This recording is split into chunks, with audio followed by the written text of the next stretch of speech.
Looking at the markets, we can see that they're pushing higher and possibly even harder. The question is, do they keep going, and what does the US election have the impact on those markets? Then we also want to know where the trading opportunities are within the ASX. As always, Gary Glover's done the heavy lifting. He's written a report. Now we're going to go through it in some detail and say good morning, Gary. How are you? Yeah, very good, Chris. So looking at your report this week, I was interested to see that just in the commentary when you send it out, are you looking at possibly an aggressive peak coming into the market with the ascending trend lines?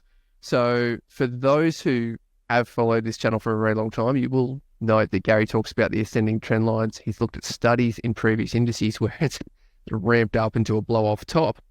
So that can be alarming when we read it.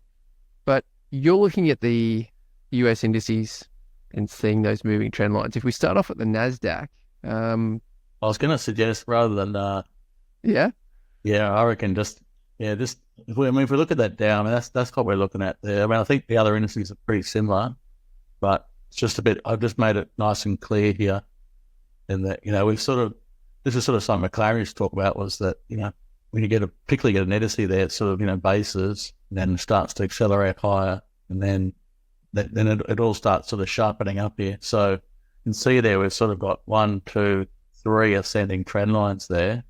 So on our weekly sort of setup there, and this thing's starting to even extend, on that trend line. So you might be drawing another fourth trend line up between that next low and the last low there. So this thing's actually winding up, not actually, sort of accelerating here. So when a lot of stocks do this is when you can sort of get an aggressive move here. So, and if you look at that sort of, oftentimes we look at the size of that range there, Chris, from the 2021, so the 22 high there to the 22 low. We expand that range there, that's our potential target, and the resistance line is up around that 200. Yeah, so that's a bit of a level to sort of keep it on. So this thing's lining up here, getting aggressive. McLaren talks about this. There's a sort of these are trends you do not short when there's basically starting to ascend. So you're building a base, and then you're getting stronger, and then you're winding up here. So you see this in stocks there, and this is sort of like oftentimes we see like a bull market can last 2 years or 4 years or 5 years, however long they last. In the last sort of like sometimes I've seen bull markets last about 4 years, and the last 9 months can be 50% of the entire range for that 4 years. So that really they have a little bit of a pause, and acceleration ends up being a really large part of the move here. So it's just, you can get a pop at the end here with these sort of moves here. So just, when I started to look at those trend lines across there, just seeing this extending there, because the market looks pretty extended when you look through a lot of stocks there. But we've only really seen maybe 1 or 2 little days of distribution, nothing major, Chris. And if anything, you get maybe 1 or 2 days on its side here, and then you go to a new high. So we're just not seeing that sort of cluster of distribution days where you sort of see 4 or 5, but really only see maybe 1 or 2 scattered a week apart as well. So nothing like that. And this thing is winding up. So that's why, there's people have talked about markets melting up in the past. This market's got a head of steam about it at the moment. And yeah, so just got me sort of thinking, this is really, if anything, it's getting more aggressive. This might just pop into sort of something, heavy towards the end of the year here. So I know like election years typically don't have large pullbacks. And I think the 60-year cycle didn't really have any sort of pullback until around about the 20th of November. We go back to 64, which is kind of what to be honest, we've pretty much mirrored that market for the last couple of years.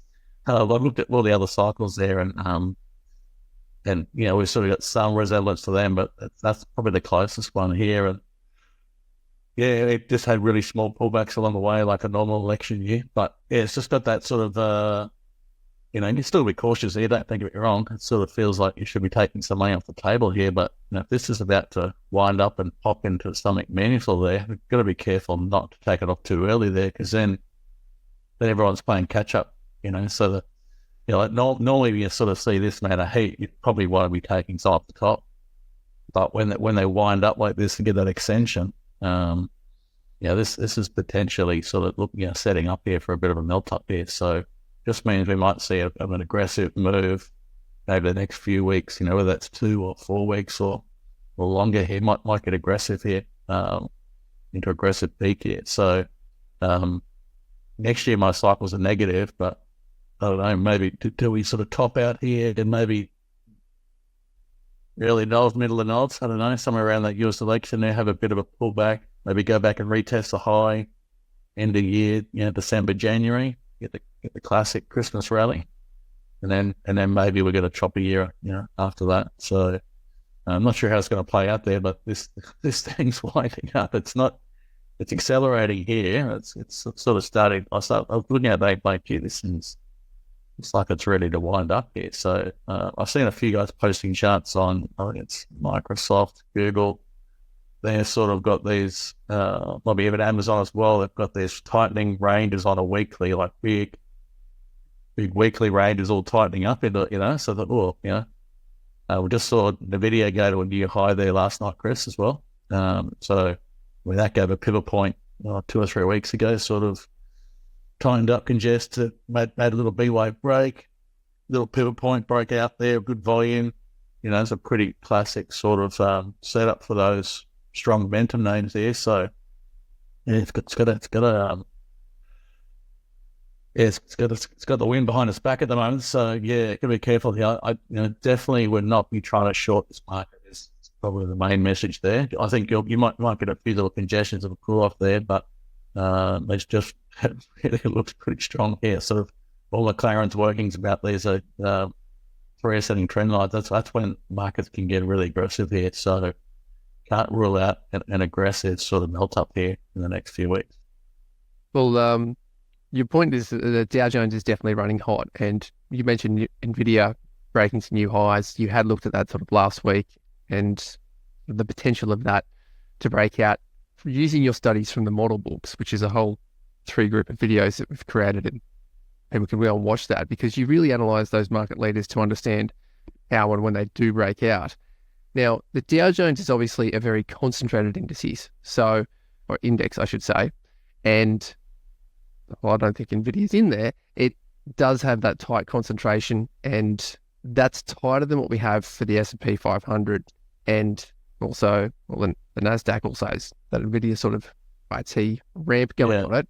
So is there any, the extension that you mentioned, the 200% range, so if I just quickly draw that on the S&P, we go from the high down to the low, and we take that range and then extend that after it breaks out, and that takes you towards that 200 level, or the 200% level, which is 61.42.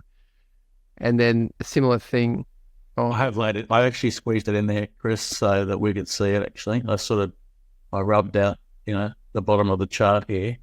You rubbed that part out so we could get some of the, you can sort of pivot just so I can sort of see where that's potentially where the market could get to here. If it gets aggressive here and goes into a bit of a melt up move here, and that's a big level, that 161.8, it's just, that market's got a lot of history there, Chris, of sort of finding resistance at that point. So breaking beyond that level is just a big marker there. It's kind of like the XJO sort of pulls back 50% and expands to 150. Yeah, that's a big level for us. So when we break that level, it's quite significant for our market to want to kick on from there. So, there's every chance here that S&P could go through to 6142, could get pretty aggressive here over the next month there. This is, I know sort of some of those smaller ranges there, but yeah, it's kind of looking pretty, it's winding up here. So it's I know you're probably getting some consolidation there. Got to be cautious here, no doubt about it. Looking extended there, but when they're basically in this extension sort of mode there, even that you can sort of see that's winding up too. You sort of got your threes, you could draw our sort of 3 sort of trending lines across there and winding up here. So again, this is getting this is really starting to show some signs of extension there. So again, looks extended here. There's plenty of stocks that look, overbought here, and even some of those growth names. I was looking through them. They're sort of defying gravity, some of them, but it looked like you should be taking something off here. But this is just not showing any signs of weakness so far, Chris. So it's unusual. You don't see this too often, but it is a pretty aggressive market here so far. So I just wonder whether we do we congest for a while, go sideways, and then tighten up. But that's the thing. When you see there's really aggressive markets here, they have a pause there. They tend to sort of keep pretty tight, and just go through a little tight sort of sideways consolidation, or they just blow off into an aggressive move here. So this is potentially maybe we run through to the middle of Nov here, just past that US election there, or into the US election. And then it's weird because normally you sort of get a little bit of uncertainty coming into the US election. So we're only 2 weeks away. So this might be the period where you normally get like a little bit of apprehension about who gets in. And then normally it's, the devil you know or you don't know. The uncertainty is taken away once the election results in, and then markets tend to sort of rally normally. But it's not following a lot of the classic signs here. So this market's pretty aggressive here. So I just I guess if I was trading momentum stocks here, I'd just be running my maybe the 10 or 20 day moving average of my stop here, because this has got the ability to potentially pop into an aggressive high here. So it's not showing any weakness yet. Right, so they're the indices. Imagine the NASDAQ is similar sort of thing. While it is under the high, it hasn't broken through the 138.2 fib levels. Are you still seeing sort of an echo of that same sense that it may just rally? We're not really running the same scripts that we normally see into the US elections, but that ascending trend line on the Dow Jones and the broader S&P 500 could sort of echo through into the NASDAQ and help push it through those highs, if that's how those other two indices go. Yeah, so it wasn't looking as strong as the others, but I think that obviously, getting the 50 basis point cut there is probably good for for growth stocks. Yeah, so since then we've seen this definitely show a little bit more strength, and now we're sort of up under the high here. So yeah, I can't see how this is not going to follow the other indices to a new high, Chris, as well. So I know plenty of those stocks look extended here, but I think the video is just to break into a new high here. There's plenty of other stocks that are similar. There's some of the old growth names are sort of tightening up here as well. So it just if any of these markets are sort of gaining in momentum here rather than So still to be sort of cautious there. I don't think get too far ahead of himself there, but I just the way I look at that market, I'm just not seeing. It should have had a few bigger pauses by now, Chris. So it's just not showing any weakness at all. So I think it was I got 60 beside me here, and that ran all the way through to the 20th of November before it had a bit of a pullback. It pulled back into around the 15th of December, and then sort of ran through into sort of January, February. So maybe do something like that.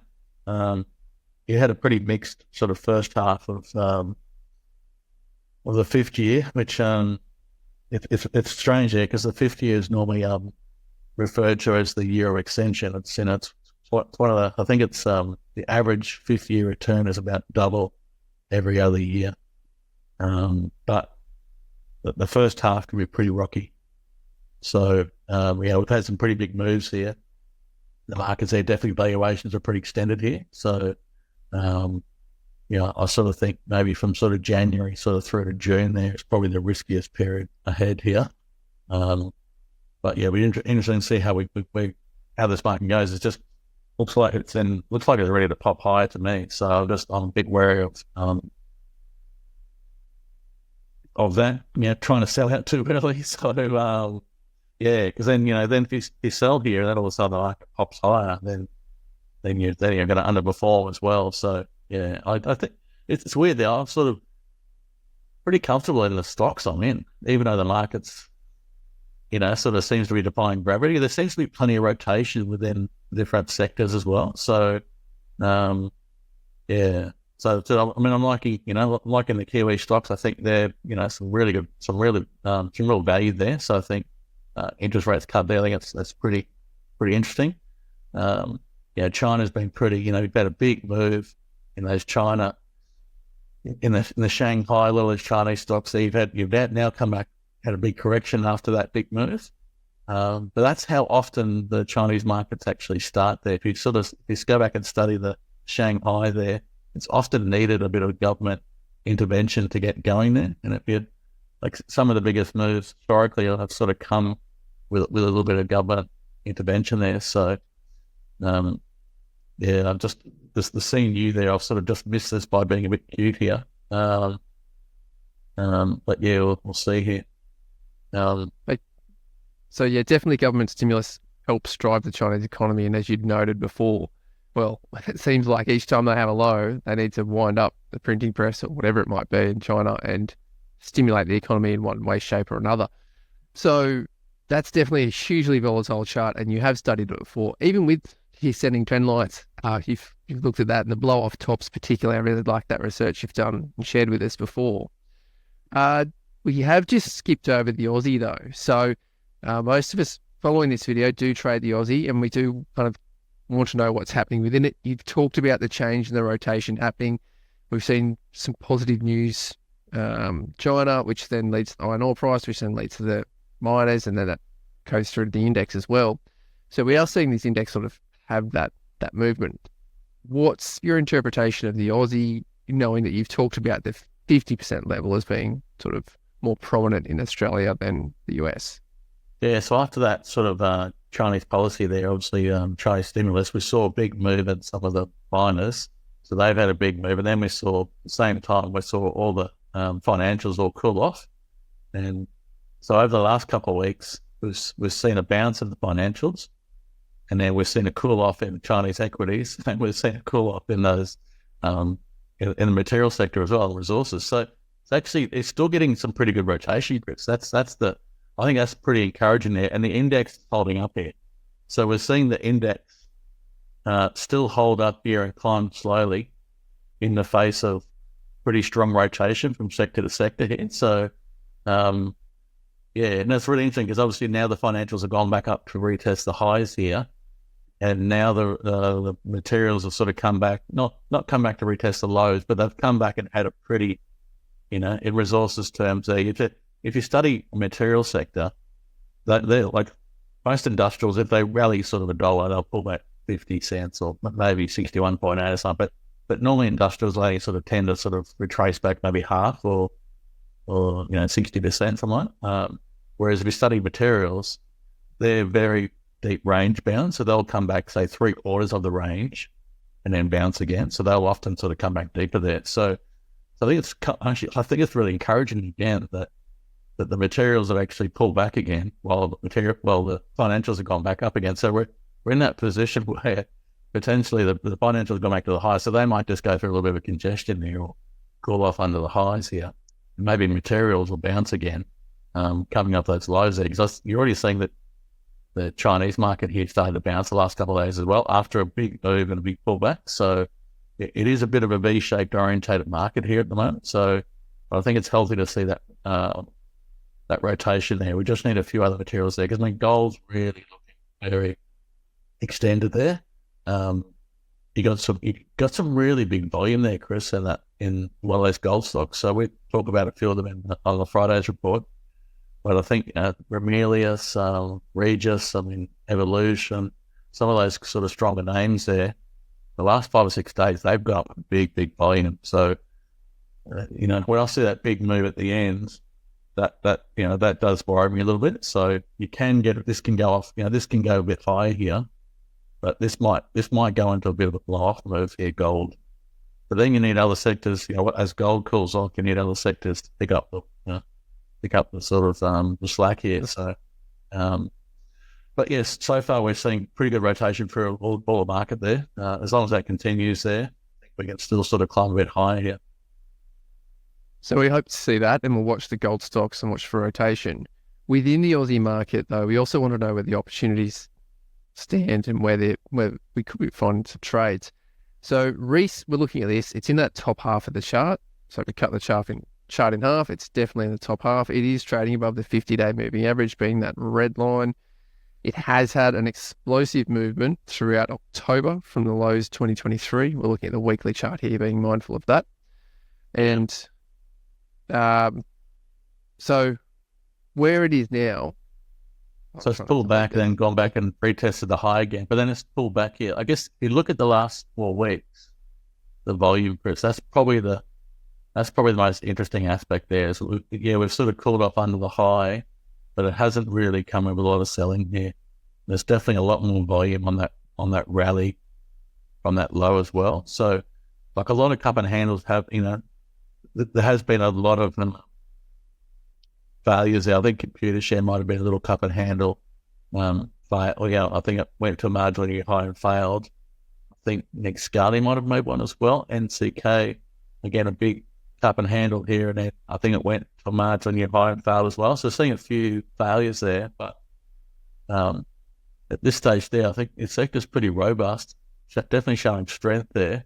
Not much sort of selling on this pullback there. So interesting to sort of see if this can sort of turn up here and get going here. But yeah, I guess I think this looks quite good because there's not too much selling in there. But I'm wary of what might follow here, just because I noticed some of the others have sort of made similar. They've gone back and made new highs, but then they haven't followed through. So maybe Reese will do the same. Maybe it'll turn here, go up to a new high, maybe not follow on. I'm not sure. Just noticing some of these large cup and handles aren't breaking, aren't kicking on. So, and they are in some sort of stronger names as well. So, but I think at this stage, I still think this looks pretty robust there. So, yeah.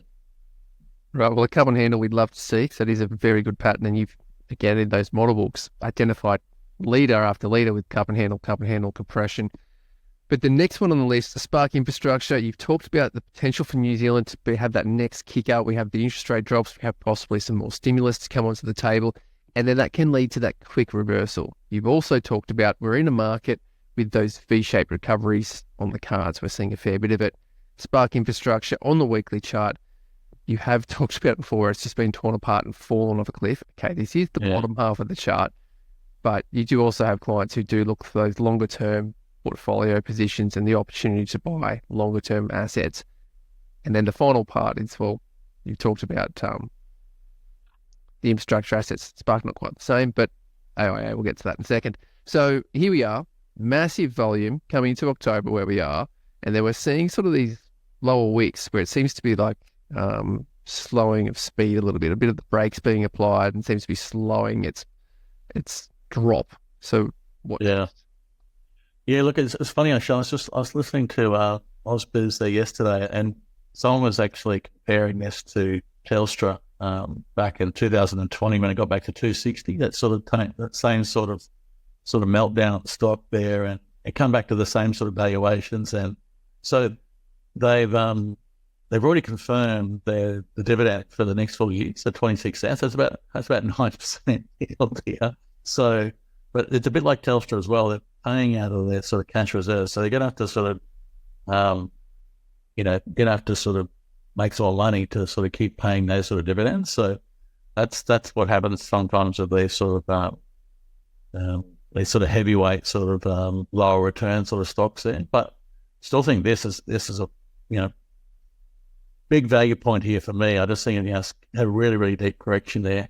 It's just looking pretty attractive there. Just, you see the volume the last 3 or 4 weeks, Bruce, was sort of, like there was 127 million volume week there. So, we've seen a large percentage of the company traded in the last probably 4 or 5 weeks there.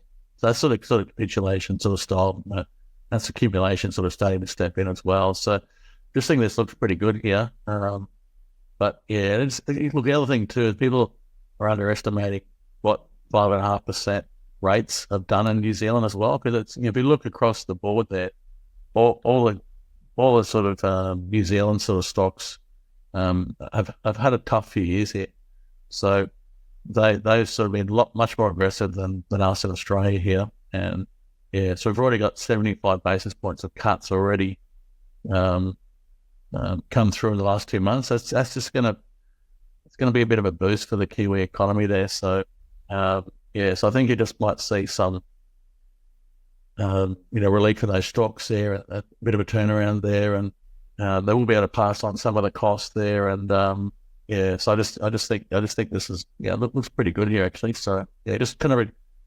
I went back and looked at that move actually, Telstra there. I thought, gee, this actually looks very, very similar to the sort of move down there. That had pretty chunky volume at both of the lows there, probably just as heavy on the first leg down as the second one, but this one's probably a bit deeper here. So, I just think it looks pretty interesting here. So I'm happy to sort of, feel pretty comfortable buying it here with a yield of 9% here.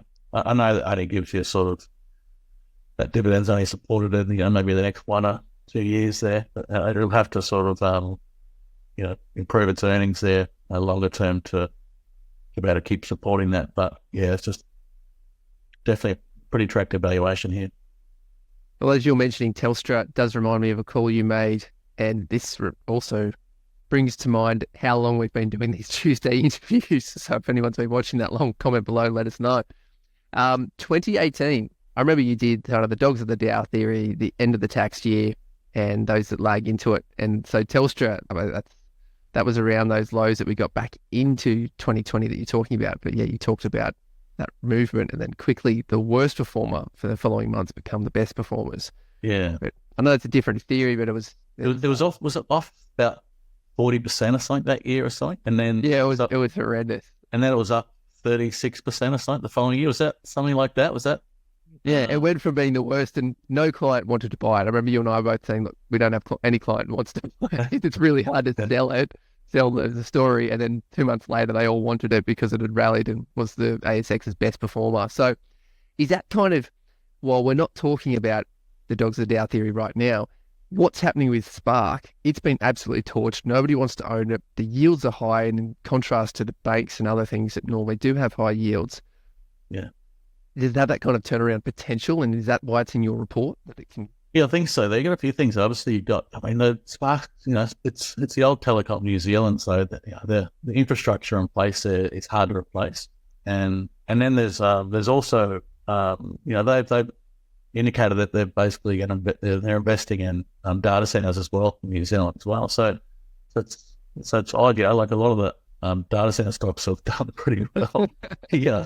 But not so good in New Zealand. But I think that could all change there. So but I just think there's just definitely some value there. I think Fletcher Building as well is the other one that's been crucified pretty hard there.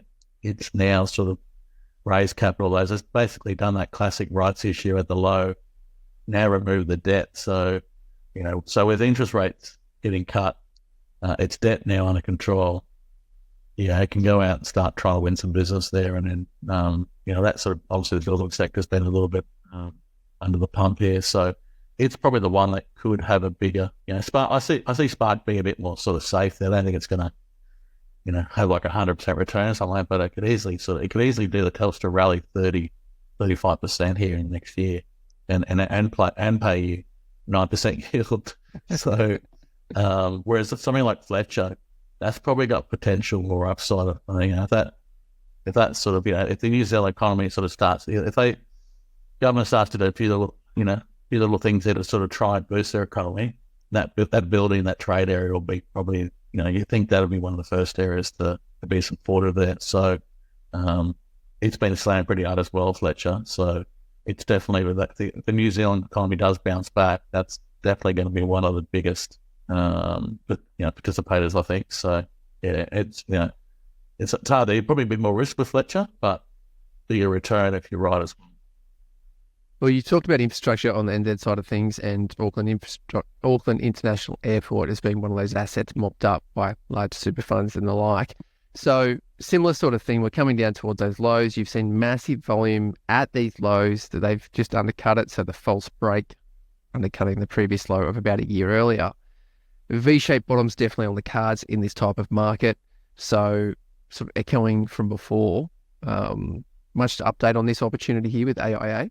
No, it just looks like a large sort of ABC correction now. I do like to sort of see those, false breaks as well. And then we're seeing that volume too, Chris, as you point out too. Just, it hasn't been, look at that sort of sell down leg there.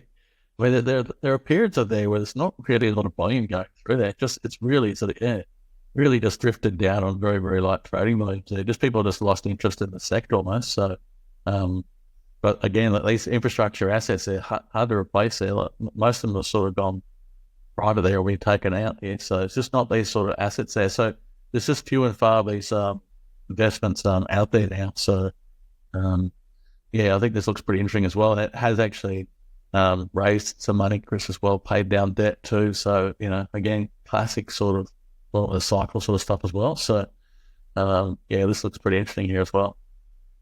Okay. This is probably going to move a bit less. It's probably going to, be a bit sleepier, but still feel pretty,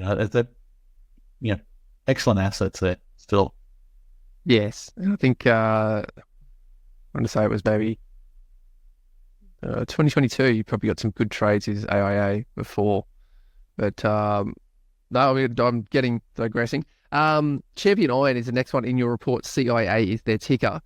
Trades a little bit less liquid than, say, the other companies that you've just listed. So it does move around a bit more explosive in the moves and the gaps, which we can see sort of in the charts here. So it does have a potential to get going. Coming from that 530 sort of area base and then extending up, which we can just see light pink on the fib levels. So if we extend from the lows to the highs, this tells us that it's just sitting around halfway in the range. So how critical is that for a movement like CIA in a very short amount of time? Yeah, it's funny because it's probably not that critical actually, because you'd like to sort of see it hold there.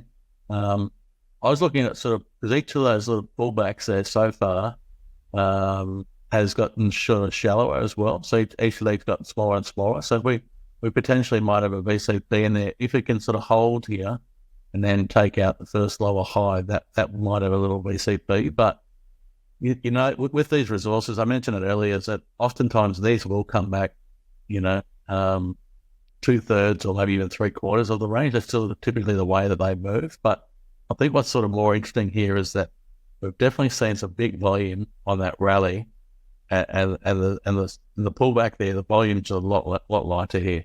So we're not seeing any aggressive selling on the way down here. So there's really only been maybe 1 or 2 days total here. Only sort of selling the whole time here. So that's a good sign here. So look, it has come back a little bit further today. So it's come back to the 50. So maybe that's a level to watch out for. But you're probably looking for probably want to see this little tighten up in a little B wave there. But it still could be opportunity there. Probably cancels out a VCP. But yeah, I still think it looks pretty interesting there. Just the volume profile looks pretty solid there. So on the chart, other than the report, we've got CXL as next, Alex. And this is just, weekly once more, but I love how this is just sort of tightening and and then you've got an even narrower range in here, subset. And then we zoom in to this area here, which is like broken out. And it seems like this little breakout here with this movement, this sudden spurt, has accompanied with reasonable sized volume, even though it has had a pretty solid year of volume. So what's the focus for you on this chart? Yeah, look, to be honest, that Vulcan VUL is probably a better chart there. Probably show a bit more strength there, but it's kind of got away here. So this CXL there, that's a really, really deep base there. Big signs of accumulation taking place there. Just might need a build here. I know it's actually has gone slightly lower here in the last day or two. But there's still no volume there. The last 3 or 4 weeks there, just pulling back a light volume. So I did go back and look at, I think sort of Code and a few of the other ones that had sort of had those big wind back corrections there. They did take a little while to get going. So I also think there's definitely one to keep an eye on here. Just might need to build a bit of a base there. Might need to build out a sort of 0, 1, 2, 3 sort of pattern there. But yeah, so I still see the sort of signs of accumulation there. Pulling back a light there, but it just might need a bit more work, that's all. So VUL has definitely been a lot stronger here. Showed that a couple of VCPs in there showed a bit more strength, but yeah, this one here just really cut back pretty deep here. So Yeah, but I still think it looks pretty encouraging to me, but just might need a bit more time. All right, so a bit more time, but one to keep on the short list, the watch list, and something that you're consistently doing is going through old leaders, going through the short list of potential trades, and that's what fills your time throughout the day, is really just keeping on top of those and how they're moving and how they update. So they're the updates for this Tuesday and the companies to look for. We'll put a link on there for some of Gary's setups and the trading strategies that he's looked at before to help rehash on those, as well as the model books where he's looked at the market leaders. And to that end, we say thank you very much, Gary Glover from Novus Capital. Thanks, Chris.